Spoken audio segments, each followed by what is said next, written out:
साहबजादे Irfan Ali Khan Bollywood industry के सबसे मशहूर कलाकारों में से एक, जिन्होंने बॉलीवुड से लेकर हॉलीवुड तक अपनी पहचान बनाई है।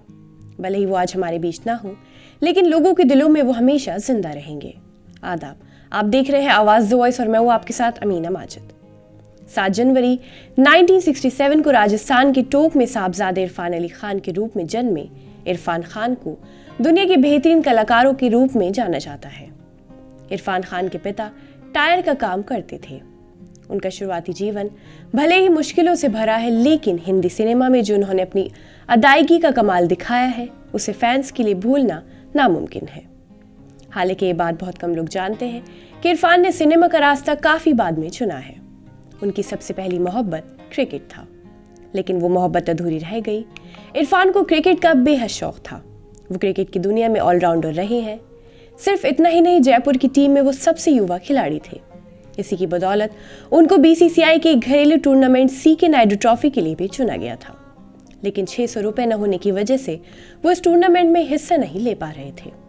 दरअसल इरफान खान को एक शहर से दूसरे शहर इस टिकट टूर्नामेंट के लिए जाना था, लेकिन उस समय उनके पास पैसे नहीं थे। इस बात का खुलासा इरफान ने 2014 में दिए गए एक इंटरव्यू में किया था। उन्होंने बताया कि वो 600 रुपये के लिए किसी से नहीं पूछ सकते थे, क्योंकि जब वो एनएसडी के लिए 300 रुपये की ज़रूरत थी तो उसे जुटाना उनके लिए बहुत मुश्किल हो गया था। आखिरकार उनकी बहन ने उनके लिए पैसे जुटाए। इसी वजह से उन्होंने क्रिकेट को अलविदा कह दिया। इसके अलावा बहुत कम लोग जानते हैं कि इरफान को एक बार अंडर 23 कैटेगरी में उभरते खिलाड़ियों के लिए सीके नायडू ट्रॉफी में खेलने के लिए चुना गया था। इरफान खान ने मीरा नायर के सलाम बॉम्बे में एक छोटी सी भूमिका के साथ अपनी फिल्मी करियर की शुरुआत की और द वॉरियर, हासिल, मकबूल, स्लमडॉग मिलियनेयर, पान सिंह तोमर और कई फिल्मों में एक्टिंग करके अपनी अलग पहचान बनाई। लेकिन उन्होंने इस दुनिया को जल्दी अलविदा कह दिया। इरफान खान को पहले कैंसर हुआ और जब वो कैंसर से ठीक होकर घर लौटे तो 29 अप्रैल 2020 को कोलन इन्फेक्शन ने उनकी जान ले ली।